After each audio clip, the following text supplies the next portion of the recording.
¿Qué habría pasado si Latinoamérica nunca se hubiera dividido? Imagínalo por un segundo. Un solo país, desde el río Bravo hasta la Patagonia. La misma bandera ondeando sobre México, Colombia, Brasil, Argentina, Chile, Perú, Venezuela y toda Centroamérica. Más de 600 millones de personas. 2 océanos. La Amazonía. El litio. El petróleo. El cobre. Las tierras agrícolas más grandes del planeta. El país con más recursos naturales de la Tierra. Uno tan grande que Estados Unidos jamás habría dominado el continente. Uno tan poderoso que Europa habría intentado destruirlo desde el primer día. Porque en esta línea temporal, Latinoamérica no se fragmentó. Se convirtió en el imperio más ambicioso de la historia moderna. Y durante un momento, pareció que realmente podía dominar el mundo. Después de las guerras de independencia, Latinoamérica estuvo mucho más cerca de unirse de lo que la mayoría imagina. Simón Bolívar tenía un sueño que obsesionaba a todo el continente: crear una sola nación latinoamericana. En nuestra realidad, ese sueño murió lentamente entre guerras internas, corrupción y divisiones políticas. Pero en esta línea temporal, algo cambió. En 1826, durante el Congreso de Panamá, las nuevas repúblicas latinoamericanas tomaron una decisión histórica: unirse. No como aliados. Como un solo país. Una sola constitución. Una sola economía. Un solo ejército continental. Europa pensó que el experimento duraría meses. Estados Unidos creyó que colapsaría por su propio tamaño. Pero nadie esperaba lo que ocurriría después. Porque la nueva nación heredó algo que ningún imperio en la historia había tenido jamás: prácticamente todos los recursos estratégicos del planeta. Por primera vez, Latinoamérica no exportaba riqueza al mundo. La controlaba. Las nuevas rutas ferroviarias comenzaron a conectar el continente. Megapuertos aparecieron sobre el Atlántico y el Pacífico.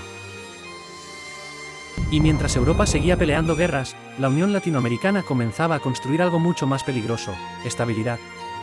Para 1850, la economía continental ya rivalizaba con varias potencias europeas.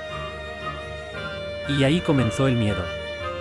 Porque el resto del planeta entendió algo aterrador: si Latinoamérica lograba mantenerse unida, nadie podría competir contra ella. Pero entonces apareció el verdadero problema. Porque unir Latinoamérica en un mapa era fácil. Gobernarla era otra historia. Miles de kilómetros de distancia. Idiomas mezclados. Intereses completamente opuestos. Élites peleando por poder. Regiones enteras sintiéndose olvidadas. La tensión comenzó a crecer lentamente. Y muy rápido, la pregunta dejó de ser: ¿cómo convertimos este país en una potencia?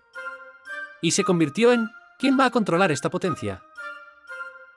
Estados Unidos observaba todo con preocupación. Porque por primera vez, existía otro gigante en América. Uno con más población. Más territorio. Más recursos. Y potencialmente, más poder económico. Europa entendió el peligro todavía antes. Y comenzó una operación silenciosa para dividir al continente desde adentro. Financiaron movimientos separatistas. Políticos corruptos. Crisis económicas. Conflictos regionales. Porque si este país sobrevivía, el equilibrio mundial cambiaría para siempre. Y durante un momento, pareció que no podrían detenerlo. A inicios del siglo XX, la Unión Latinoamericana ya era oficialmente una superpotencia. Su economía explotaba. Sus puertos controlaban rutas comerciales globales.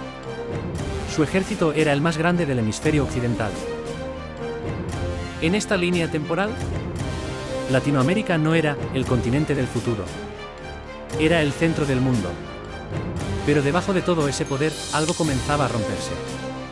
Una guerra silenciosa dentro del propio gobierno. Porque unir Latinoamérica fue apenas el primer problema. El segundo era decidir dónde estaría la capital del país más grande del planeta. ¿Ciudad de México? ¿Buenos Aires? ¿Sao Paulo? ¿Bogotá? ¿Lima? La ciudad elegida habría concentrado el dinero, el poder, el ejército y el control político de todo el continente. Y esa decisión podría haber provocado guerras internas gigantescas. Pero eso lo veremos en la parte 2.